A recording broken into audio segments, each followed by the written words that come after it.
किसान भाइयों, आज अपन बात करेंगे लौकी की फसल के बारे में। यानी लौकी की फसल के अंदर नेचुरल तरीके से, जैविक तरीके से उसका उत्पादन कैसे बढ़ा सकते हैं।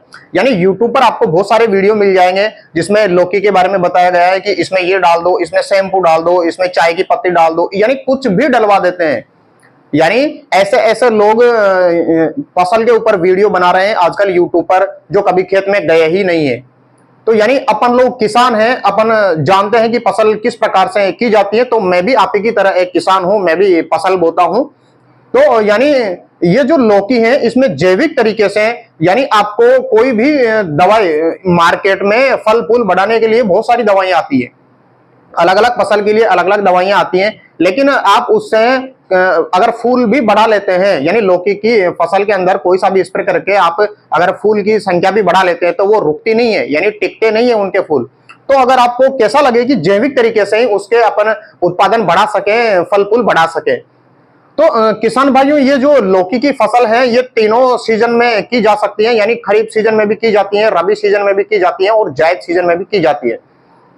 और सबसे मुख्य बात यह है कि जो लौकी का पेड़ होता है, लौकी की जो बेल होती है, उसमें नर पुष्प और मादा पुष्प दोनों ही उसी पेड़ पर आते हैं। यानी नर पुष्प भी लौकी की बेल पर ही आता है और मादा पुष्प भी आता है। तो यानी जब परागण की क्रिया चल रही होती है तब आपको किसी भी प्रकार का कीटनाशक उसमें यूज नहीं करना है, क्योंकि इसमें जो परागकरण की क्रिया है वो सर्वाधिक कीटों द्वारा ही होती है। यानी नर पुष्प और मादा पुष्प की जो क्रॉसिंग होती है वो कीटों की सहायता से ही होती है। तो आपको ध्यान ये रखना है कि जब पुष्पन अवस्था चल रही होती है, परागकरण की क्रिया चल रही होती है, तब कोई सा भी कीटनाशक आप उपयोग ना करें। उससे पहले आप उपयोग कर सकते हैं, बाद में आप उपयोग कर सकते हैं। अब अपन बात करेंगे जैविक तरीके से, यानी फल जो एक तरीके से जो लौकी की बेल है उसमें फूलों की संख्या कैसे बढ़ाई जाए। तो यानी जो सरसों की खल होती है, यानी ध्यान से सुनना आप इसको, जो सरसों की खल होती है किसी भी पेड़ में, यानी चाहे वो फलदार वृक्ष हो चाहे कोई सा भी पेड़ हो, अगर आप सरसों की खल उसमें उपयोग में करते हैं तो निश्चित रूप से उसमें फूलों की संख्या में वृद्धि होती है। और जो फूल से फल बनने का जो कन्वर्जन का जो प्रोसेस है वो भी ज्यादा होता है एक तरीके से। यानी अगर आप सरसों की खल को गलाकर अगर आप उसकी जड़ों में डालते हो, जमीन के अंदर डालते हो, तो निश्चित रूप से फूल ज्यादा मात्रा में आएंगे और जो फल है वो भी ज्यादा मात्रा में लगेंगे। मेरे एक तरीके से लेमन का बगीचा है, यानी नींबू का बगीचा है, और मैं हर साल नींबू के बगीचे की जड़ों में एक तरीके से सरसों की खल का उपयोग करता हूं। हर वर्ष देता हूं, मैं गलाकर देता हूं मैं, यानी 2 बोरी, एक तरीके से 2 बोरी में सरसों की खल लाता हूं, उसको 2 ड्रमों में गला देता हूं 2 दिन के लिए, और उसके बाद में नींबू की जो फसल है उसकी जड़ है उसमें उनको देता हूं। तो हर बार ज्यादा मात्रा में फल फूल आते हैं और फल भी ज्यादा मात्रा में लगते हैं।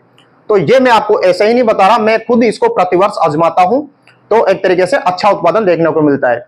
तो यानी जो सरसों की खल है वो बहुत पावरफुल खाद है, और इसमें क्या क्या पाया जाता है, यानी इसमें एंटी बैक्टीरियल गुण होते हैं, एंटी फंगल गुण होते हैं। यदि आप इसमें जड़ों में उपयोग में करते हैं तो एक तरीके से आपके जो फंगस जनित बीमारियां हैं वो भी नहीं आती है। एंटी बैक्टीरियल यानी बैक्टीरिया से संबंधित जो जमीन में रोग लगते हैं वो भी नहीं लगते हैं। और इसमें नाइट्रोजन 5.2% होती है, और एक तरीके से जो पोटास है वो 1.2% होगा। और इसमें बहुत सारे तत्व पाए जाते हैं, फाइबर्स होते हैं 10%, मैग्नीशियम होता है, फैट होती है।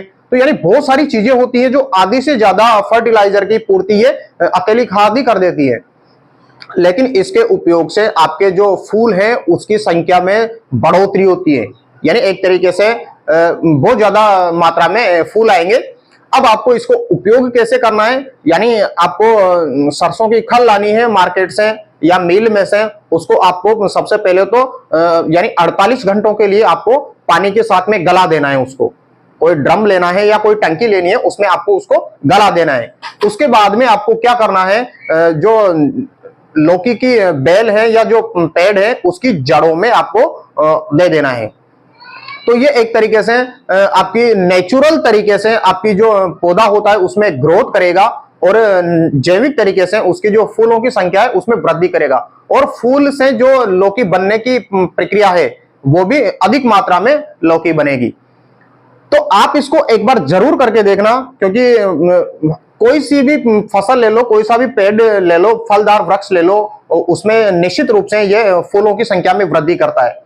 यानी अगर आप ज्यादा मात्रा में उसको मत लो, चाहे 2-4 पेड़ में आप देके देखना, अगर आपको रिजल्ट नहीं मिले ना तब कहना आप। यानी आप अगर आपकी ज्यादा मात्रा में फसल लगी हुई है तो आप पूरी में मत दो। आप अगर आपको विश्वास नहीं हो तो पूरी फसल में आप एक साथ मत डालो। सबसे पहले आप क्या करो, 4-5-10 पौधों में आप डाल के देखो। अगर इस वर्ष आपको रिजल्ट मिल जाए तो अगली बार से आप इसका प्रयोग करना, और इसमें कोई भी नुकसान नहीं है, और दूसरे खातों से ये सस्ता पड़ता है। यानी जो बाकी के फर्टिलाइजर आते हैं उससे तो सस्ता ही पड़ता है ये, और नुकसान किसी भी तरीके का नहीं है। दूसरी चीज अपन इसमें उपयोग में लेंगे, यानी छाछ। एक तरीके से जो हमारे घरों में दूध से दही बनाकर जो छाछ बनाई जाती है, वो छाछ जो लौकी की फसल है उसमें इतना बहुत बढ़िया इसका रिजल्ट रहता है। यानी नेचुरल तरीके से एक तरीके से ग्रोथ करती है लौकी की फसल, हरी भरी रहती है, फल फूलती है अच्छे तरीके से, शाइनिंग आती है। आपके जो लौकी की बेल है, जो फसल है, उसमें शाइनिंग आती है, हरी भरी रहती है, और जो लौकी है वो भी अच्छी तरीके से आएगी। और साथ में आप क्या करना, ये जो छाछ है, अब छाछ में भी बहुत सारे तत्व पाए जाते हैं। यानी इसमें आप स्क्रीन पर देख सकते हैं, इसमें मैग्नीशियम है, पोटेशियम है, और एक तरीके से प्रोटीन्स है, विटामिन है, खनिज तत्व है, लैक्टोज है, यानी बहुत सारी चीजें होती है छाछ में।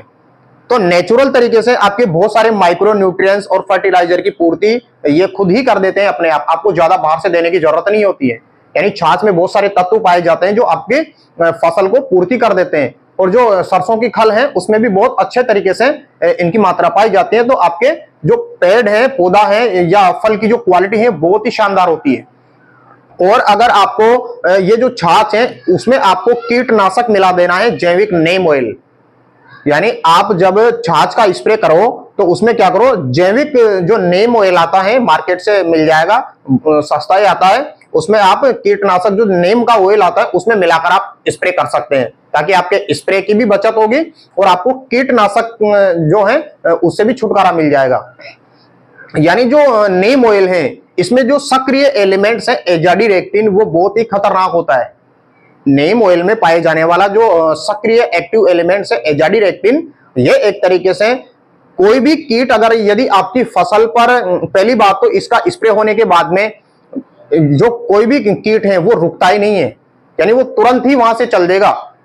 अगर कोई भी कीट वहां पर लौकी की फसल पर इस तरह स्प्रे करने के बाद में, नीम ऑयल का स्प्रे करने के बाद में रुक भी गया, तो एक तरीके से ये जो नीम ऑयल है इसमें एजाडिरेक्टिन होता है, वो क्या करता है, उसमें भोजन की अनिच्छा पैदा कर देता है। यानी वो भूखा ही रहने पर मजबूर हो जाएगा, लेकिन वो लौकी की फसल को नुकसान नहीं करेगा, लौकी के पत्तों को नहीं खाएगा, यानी उसमें अनिच्छा पैदा हो जाती है। यानी एजाडिरेक्टिन के अगर बारे में आप बहुत सारी चीजें एजाडिरेक्टिन के बारे में मैंने वीडियो बना रखा है, इसका आप चैनल पर जाकर देख सकते हैं। यानी बहुत ही नीम ऑयल में जो एजाडिरेक्टिन होता है वो बहुत ही अच्छा कीटों के प्रति बहुत अच्छा रहता है। तो यानी मैंने 3 चीजें बताई यहाँ पे, सरसों की खल का आप उपयोग करिए, छाछ का उपयोग करिए, और कीटनाशक के रूप में आप नीम ऑयल का उपयोग करिए। निश्चित रूप से मैं कह रहा हूं, निश्चित रूप से आपकी जो फसल है उसमें वृद्धि होगी, अच्छी तरीके से फल फूलेगी और क्वालिटी का उत्पादन होगा। एक तरीके से फूल भी ज्यादा मात्रा में आएंगे और लौकी है वो भी ज्यादा मात्रा में बनेगी, अच्छी तरीके से बनेगी। आप करके देखना एक बार इसको, यानी अगर आप ज्यादा मात्रा में नहीं करो तो 10 पेड़ के अंदर ही करके देखना, अगर आपको रिजल्ट मिले तो अगली बार आप इसको 100% अप्लाई करना। तो किसान भाइयों, ये जो वीडियो था वो लौकी के ऊपर था। तो यदि आपने हमारे चैनल को सब्सक्राइब नहीं किया है तो सब्सक्राइब कर लीजिए और बेल आइकन को प्रेस करके नोटिफिकेशन ऑल पर क्लिक कीजिए। मैं भी एक आप की तरह किसान हूं, तो इस किसान के चैनल को आप आगे बढ़ाने में मदद करें। आपका बहुत बहुत धन्यवाद।